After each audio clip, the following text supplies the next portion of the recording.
يا تختاري ما بيني، يا تختاري ما بين الشغل اللي أنتِ عايزة تشتغليه.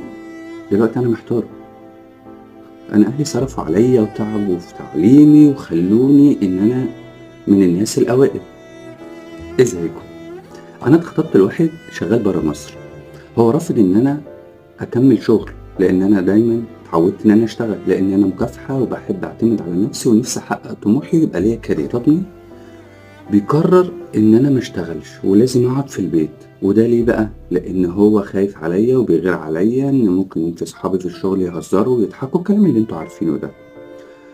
هو شغال برّه مصر ودايمًا بيسافر، وإحنا قدامنا سنتين على الجواز، بيقول لي: "أنتِ لازم تقعدي في البيت وما تشتغليش، ولمّا تيجي معايا هناك أنا كده هاخدِك وممكن تشتغلي هناك، وده هيبقى تحت عينيّا، إن أنا أقدر أشوفِك وأتابعِك، لكن لمّا تكوني في مصر هيبقى ليكِ حرية زيادة وممكن تعملي حاجات أنا ما باحبهاش."